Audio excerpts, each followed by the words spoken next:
Bienvenidas y bienvenidos a Salud a la Veracruzana, el podcast de la Secretaría de Salud. Este día vamos a tocar un tema muy importante acerca de la concienciación del autismo. Salud a la Veracruzana. Salud a la Veracruzana. Salud a la Veracruzana. El podcast de la Secretaría de Salud de Veracruz. A pesar de lo mucho que se ha avanzado en los últimos años en conocimiento sobre el trastorno del espectro autista, doctor, existen todavía muchas creencias sobre quienes lo presentan, y precisamente por eso vamos a platicar de este tema. Estamos con el doctor Rodrigo Morales. Él es psiquiatra del Instituto Veracruzano de Salud Mental. Bienvenido, doctor. Muchas gracias, buenos días. Bien, doctor, pues para iniciar con este tema vamos a platicar acerca de qué es el autismo, doctor. Bien, el autismo es una condición clínica que tiene su historia. El término proviene en realidad de unas definiciones que vienen de la escuela psicoanalítica, aunque en realidad la aplicación clínica que tienen actualmente es para una serie de enfermedades o condiciones, más bien condiciones clínicas, que ahora se consideran trastorno del espectro autista. Autismo quiere decir, viene de la relación de dos palabras latinas, que es au, y ismo, que es hacia uno mismo, que es la definición clínica muy puntual con respecto al síntoma principal de la enfermedad. Esto entonces podría decirse que es una alteración del neurodesarrollo, algo así. Así es, incluso nosotros consideramos que es una neurodiversidad, que eso es algo importante. El término neurodiversidad habla de unas condiciones en las personas que pueden tener variantes en su desarrollo neurológico, que pueden dar lugar a condiciones que no necesariamente son patológicas, pero que sí son variantes de un funcionamiento, y se conoce como trastornos generalizados del desarrollo o del neurodesarrollo, porque su presentación se da precisamente en el desarrollo de nuestro cerebro y se detecta en la primera infancia generalmente. Precisamente eso le quería preguntar, ¿hay un rango de edades específicos para que se presente este trastorno? ¿O cuáles son las señales o sospechas para que uno sepa cuáles son los puntos para identificar, ¿no? Claro. Los trastornos del neurodesarrollo son trastornos que se presentan en los inicios del desarrollo de nuestro sistema nervioso central, pero tenemos que recordar que nuestro sistema nervioso central se desarrolla desde in útero y en las primeras etapas del nacimiento y durante la infancia e incluso la adolescencia. Es decir, que este tipo de trastornos se van a presentar durante estas etapas de la vida. Aunque los casos más importantes se pueden detectar en forma precoz, en los primeros años de vida, 2, 3 años de vida, hay algunas variantes que tienen síntomas menores que no se logran detectar en esas edades, sino que se detectan en edades más tardías. ¿Como en la adolescencia, quizá? Incluso en la adolescencia o incluso en la edad adulta, cuando han sido detectados en la edad temprana y que son síntomas leves, o bien que no han sido tratados y que los individuos desarrollan mecanismos de adaptación y de cierta regulación de esos síntomas que no tuvieron atención y que crecen a lo largo de la vida con ellos. Doctor, ¿cuáles entonces serían algunas de las causas o cómo se diagnostica el espectro autista? Los trastornos del espectro autista tienen 3 núcleos básicos para su definición. Uno es que hay una alteración en la comunicación entre el individuo y su medio externo. La comunicación es una de las formas básicas de desarrollo de nuestra personalidad y nuestro crecimiento emocional, y esas son las alteraciones, es un trastorno en la comunicación. El otro trastorno importante es que hay conductas que son repetitivas o estereotipadas, le llamamos, que son rígidas, que hay rigidez en los comportamientos. Y el tercer término tiene que ver con la vinculación emocional. La relación entre un individuo y otro, entre un bebé y su mamá, entre un bebé y las demás personas, tiene una reciprocidad, es emocionalmente recíproco. y en las personas que tienen esta alteración, entre los niños, esta dificultad se presenta. No hay este vínculo que se pueda establecer de una relación emocional con el otro. Esa es una alteración importante. Entonces, en los niños, las mamás lo pueden detectar en que los niños pueden no estar respondiendo a las miradas, no estar respondiendo a las emociones que la madre percibe del niño y que responde, y el niño parece estar indiferente ante eso. A los estímulos, ¿no? Que normalmente un bebé pudiera responder, ¿no? Sí, las mamás se percatan muy bien, y los padres lo saben muy bien, que los niños tienen respuestas emocionales como fijar la mirada, seguir un objeto, dar una respuesta emocional ante un estímulo que la mamá o el papá da. Y ese estímulo va en dos vías, va en una vía hacia el exterior y espera una respuesta. Los padres se percatan de que los niños no tienen esta respuesta que esperarían en ellos. ¿Hay causas que puedan propiciar esta alteración del neurodesarrollo específicas como, no sé, genéticamente, alimentación, algo? Sí, los estudios han arrojado datos muy importantes de que se trata de una alteración de una carga genética sumamente importante.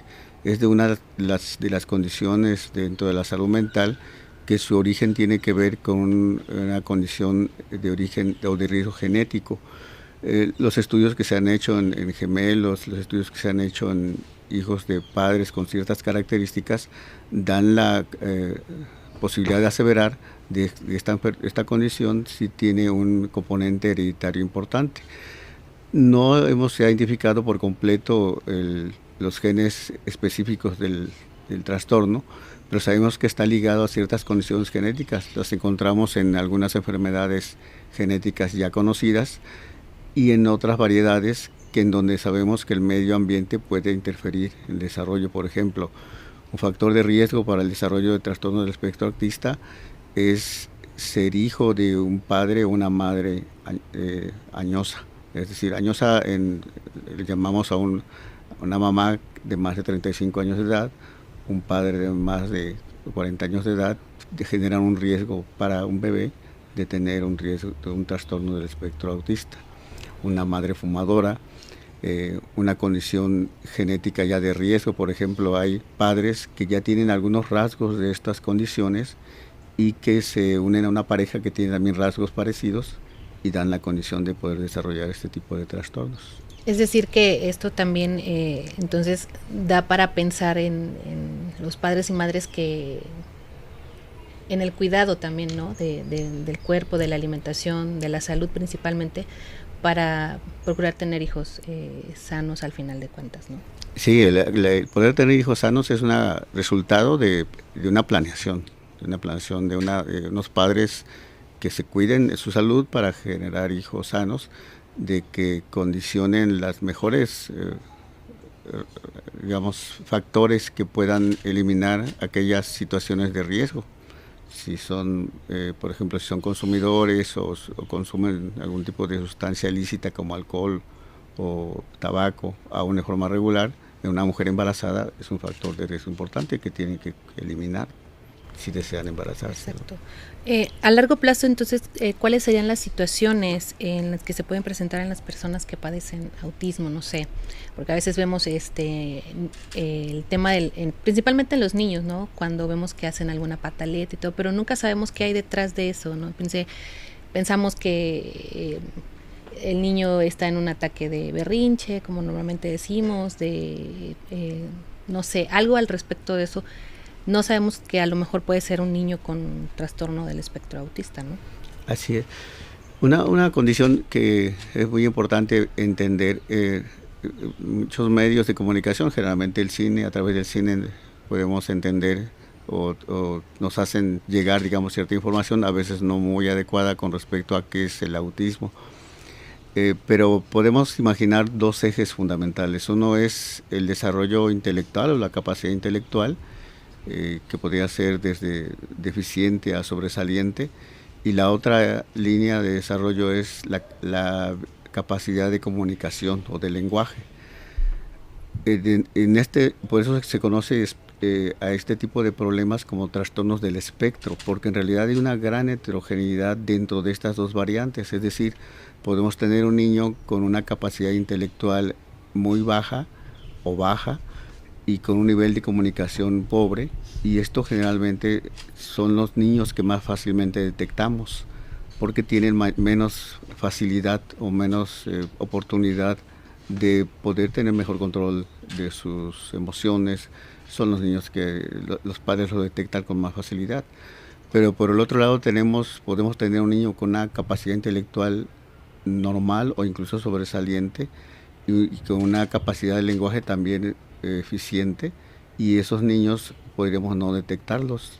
Los detectamos generalmente cuando la demanda social les exige ese nivel de interacción. Por ejemplo, hay niños que se detectan hasta a nivel primario o secundaria, porque es ahí donde se exigen ciertas habilidades que si el niño no las tiene, es el momento donde emerge la disfunción.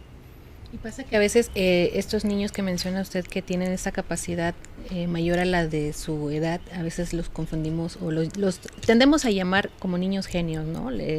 Por la capacidad que tienen a su edad precisamente a causa de este trastorno, ¿no? Un estereotipo, por ejemplo, muy frecuente es de que el trastorno autista, antes le llamaban síndrome de Asperger, debido a uno de sus descubridores. Es un término, por cierto, que ya no se utiliza por varias razones, pero entre ellas ahora se considera más bien trastorno del espectro autista de alto funcionamiento, se le llama.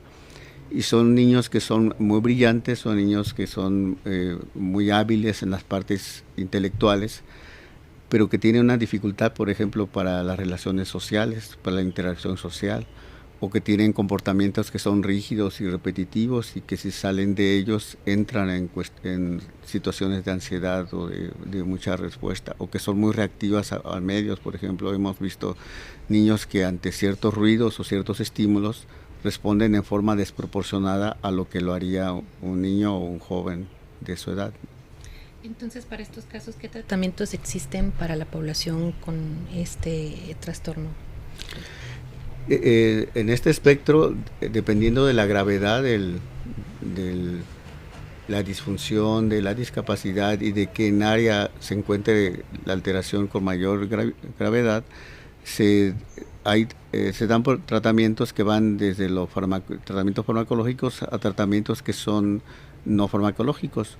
Los tratamientos no farmacológicos son los más desarrollados incluso en las etapas de la primera infancia. Cuando hay una detección precoz, los tratamientos no farmacológicos son muy eficientes y son muy buenos y permiten una mejor funcionalidad de los niños.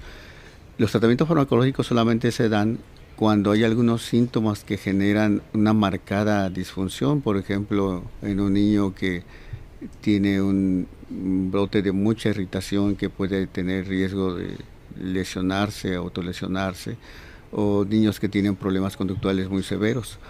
Es variable entonces, pero hay tratamientos que son farmacológicos y tratamientos que no son farmacológicos. En no farmacológicos incluimos ahí terapia del lenguaje, terapia psicológica, información a familiares, orientación, mecanismos de enseñanza de cómo lidiar con este tipo de síntomas. Y en la Secretaría de Salud, ¿qué es lo que estamos haciendo para atender a las personas que tienen este trastorno? Ahí, no sé, el Instituto Veracruzano de Salud Mental tiene programas, atiende a personas con este trastorno, hay charlas, talleres. ¿Qué hace la Secretaría? Bueno, la Secretaría tiene dentro de su sistema de atención en salud mental uno muy importante, que es la detección oportuna.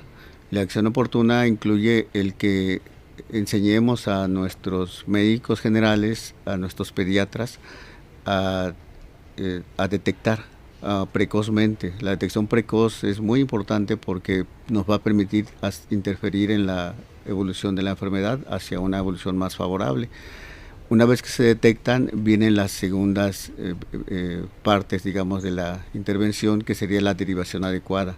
La derivación adecuada es hacia un servicio de salud mental.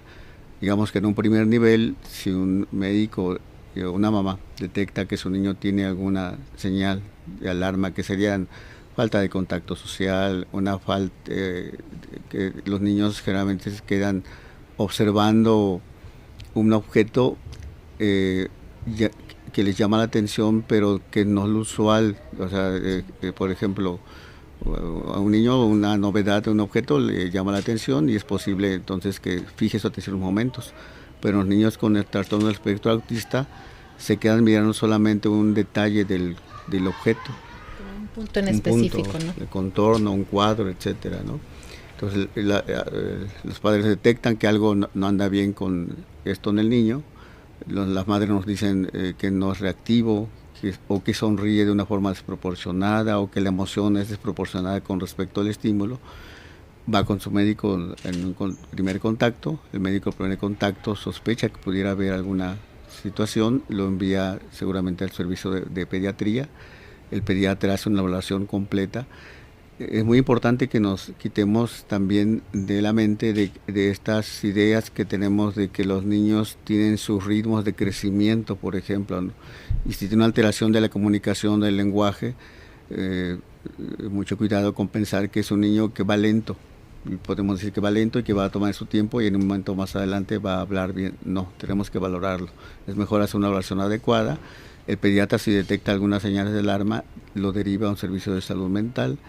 El servicio de salud mental, probablemente en este caso si es un niño pediátrico, lo envía o lo canaliza a un servicio de paidopsiquiatría, que junto con servicios de neurología y de psicología hacen un diagnóstico primero para confirmar la sospecha diagnóstica y diseñan un plan de intervención.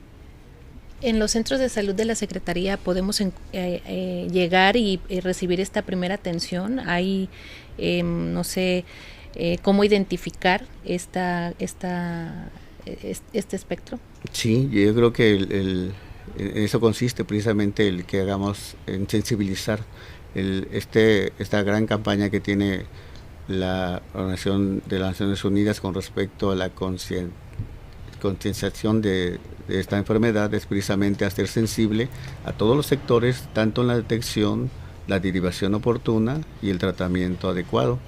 En el caso del primer nivel, los médicos sí pueden detectar este tipo de alteración y hacer las derivaciones correspondientes.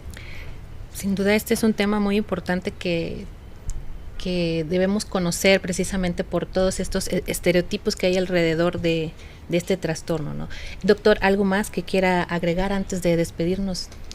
Bueno, la Organización Mundial de la Salud, junto con la Organización de las Naciones Unidas, ha designado como día de concienciación respecto al autismo, el día 2 de abril, y desde hace cerca de 18 años aproximadamente lo está celebrando, junto con aquellas organizaciones de padres que tienen niños con trastorno del espectro autista, precisamente para que se abran las oportunidades, no solamente en la atención clínica, la detección oportuna, el tratamiento, sino también las oportunidades en la vida laboral, en las modificaciones escolares que hay que realizar con ellos para que puedan desarrollar plenamente sus derechos. Muy bien, pues le agradecemos mucho, doctor, haber estado con nosotros en este programa para que las personas, las y los veracruzanos, sepamos más acerca de este y muchos otros temas importantes que son necesarios tocar para que estemos informados acerca de esto. Pues muchas gracias a todos ustedes, a nuestra audiencia por escucharnos y vernos. Los invitamos a que sigan nuestro canal y nos sigan también a través de todas nuestras redes sociales para que estén informados de este y de todos los temas que tratamos diariamente. Nos vemos en la siguiente. Por amor a Veracruz. Gobierno del Estado.